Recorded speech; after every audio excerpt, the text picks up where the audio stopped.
The glitz and glamour of the 2026 Grammy Awards were supposed to be a celebration of musical triumph, but instead, the night became a masterclass in the social dismantling of a Duchess. As Trevor Noah stepped onto the stage at the Crypto.com arena for his sixth and final stint as host, the air was thick with the scent of A-list perfume and looming controversy. While the industry's heavy hitters sat in the front rows, one notable absence, and the subsequent verbal evisceration, stole the headlines. Meghan Markle, once the darling of the California transition, found herself the target of a roast so surgical it didn't just burn. It cauterized her remaining influence in the Hollywood elite. By the time Noah finished his monologue, the message was clear: the industry is no longer laughing with the Sussexes, it is laughing at them. The humiliation was not merely a byproduct of a single joke, but the culmination of years of Meghan's polarizing presence in the public eye. Noah, known for his ability to blend biting satire with a smile, didn't hold back as he addressed the elephant not in the room. He leaned into the growing public fatigue surrounding the Duchess of Sussex, whose brand has recently been described by critics as a dismal sequence of Netflix flops and brand identity crises. As the cameras panned across a sea of laughing megastars, the void where the Sussexes used to sit served as a physical manifestation of their fading relevance. Meghan's constant pursuit of the spotlight has finally backfired, turning her into the very punchline she spent years trying to avoid through carefully curated PR campaigns. Validation for the humiliation title comes from the sheer precision of the roasting. Noah made a pointed reference to the Duchess's penchant for overshadowing major events, specifically touching on reports that she was upset by the Prince and Princess of Wales' successful 2026 US tour. "It's hard to keep up with the charts these days," Noah quipped. "Is it a song at number one, or is it another Sussex press release about how they're feeling overshadowed by people actually doing the work?" The room erupted.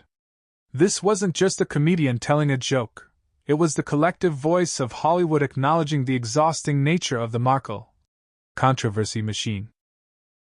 For a woman who has built her American identity on the idea of being a global powerhouse, being reduced to a complaint of the week by the world's premier host is a professional death knell.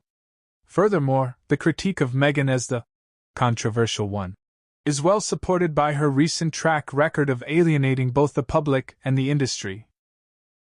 In early 2026, data revealed that her lifestyle series, With Love, Meghan, had plummeted to the bottom of Netflix's engagement rankings, barely cracking the top 1,200 programs.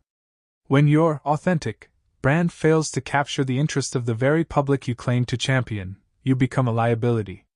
Noah's roast capitalized on this Sussex fatigue, highlighting the hypocrisy that has become synonymous with her name.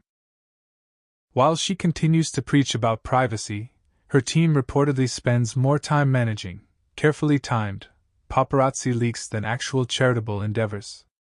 This duality has turned her into a polarizing figure who many in the music and film industry now view as too toxic for the high-stakes brand of the Grammys. The atmosphere at the 2026 Grammys proved that the tide has officially turned. For years, the Duchess relied on the victim narrative to secure deals and sympathy, but in a room full of artists who have faced genuine adversity to reach the top, that narrative has worn thin. Trevor Noah's final curtain roast served as the industry's formal eviction notice. The Duchess of Sussex has moved from being a revolutionary figure to a cautionary tale of what happens when you prioritize self-promotion over substance. As the music world moved on to celebrate real achievements, the echo of the laughter at Meghan's expense remained, a stinging reminder that in Hollywood, you can only play the controversial card so many times before the house decides to fold. Ultimately, the night was a stark reminder that the Meghan effect is shifting from cultural fascination to a lesson in overexposure. As the industry elite filed out into the cool California night, the laughter from the roast lingered as a definitive sign. The Duchess's controversial brand has finally become its own glass ceiling. The aftermath of Noah's monologue signals a permanent shift in the power dynamics of Montecito. For years, the Duchess relied on the victim narrative to secure lucrative deals and public sympathy, but in a room full of artists who have faced genuine adversity to reach the top, that narrative has finally worn thin.